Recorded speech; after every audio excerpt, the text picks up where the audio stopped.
learning to, in the beginning it's very frustrating because you are used to live a normal life.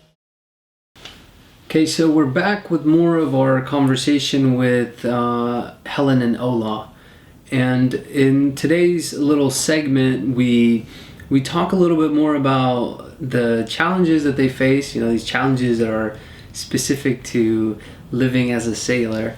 And they also kind of mention how this experience has shaped them. And I mean, all of us have, our little individual lives, and we are very unique individuals in our own way, but our lives are very similar. The way that most of us live our lives within society are very similar, and the challenges that we face in our everyday lives are very similar. We're usually facing the same battles like traffic or, getting to work on time, these little things. And those shape our perspective. Like everything in our lives shapes our perspective. And those little challenges also help shape our perspective, as insignificant as they may seem. And now they've decided to change their life completely.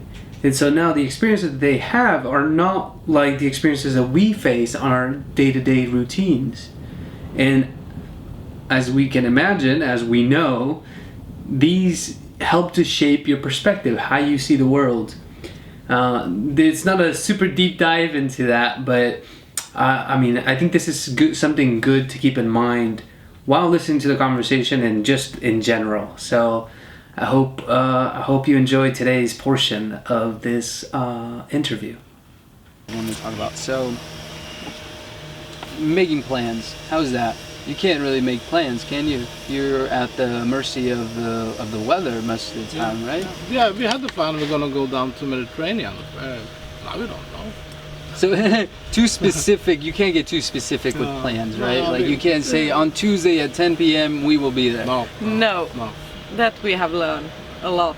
A lot. You're still thinking, when you're starting living like this, just think you can make plans like something between this and this maybe can happen, and you have to have a plan. We're going that direction and it's looking like this, and we're checking the weather. But then it can take 3, 4 days, 5 days, 10 days before you can go there. You just have to give yourself a larger margin. Yeah, and you're learning to, in the beginning it's very frustrating because you are used to live a normal life. Then you say your time, you're waiting for the bus, you do what you do and it's in time. Yeah. Here it's like, okay.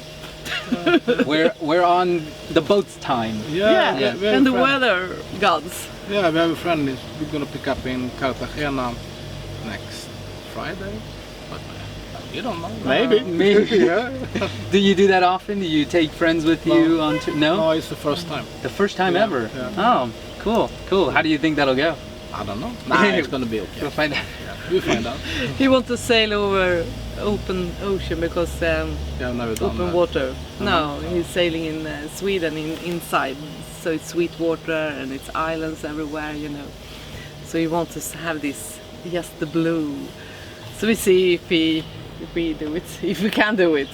How is that? How it might be nothing, but has it struck you? Ever sitting there, looking at just the blue around you? I know your perspective in life has changed a lot since you've been probably sailing, maybe before, just by these experiences of being in the water. But just seeing the open blue all around you. That's quite nice. Yeah, it's very calming. Peaceful. It's so much peaceful. As long as you don't think about, it's 4,000 meters deep here. Then you got I was expecting maybe an existential crisis or something like that. No, it's more positive because when you're sitting there, it's like yoga or it's so good for your mind because you have nothing else to put your eyes and get this distraction. So it's so peaceful, I think. But of course, many people say that and they say, we're gonna hang myself if I be out there for 2 hours and you see nothing. Well, but it's so... Maybe you have to sit at home a little bit and think about what's going on in your head before you go out there. Yes, I think it's important because a lot of people thinking in a different way and then they say they can't do it because it's tight and it's nothing out there. Well, it is. If you see things, yeah, you see things. You see fly fish and you see birds, and suddenly you have this big tuna just take a jump and disappear, and you see Dolphins, I see these underwater drones. Suddenly something coming, you know, it's like, what is this? And it's just passing you. And it's Have you ever had anything jump in the boat? Yes, one fly yeah, fish. Yeah, fly fish. Yeah.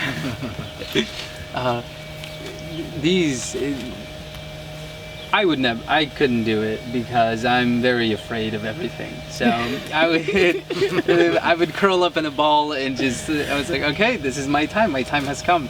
And I guess experience probably has a lot to do with this. You know, Yeah. when you first started, I'm sure there were some issues that you had that could never be an issue again because you've gone through that. How important has been that process, or how? No, it's important because we are much more safe now when we're going out. We're just not especially nervous anymore. Anymore, but there was a time yeah, when in the beginning, of Oh, course, yeah. we went out and it was like 22 knots of wind, then it was a little bit. it's a little shaky, huh? Yeah, but now when it's 22, it's nothing. It's, Used to it. Yeah.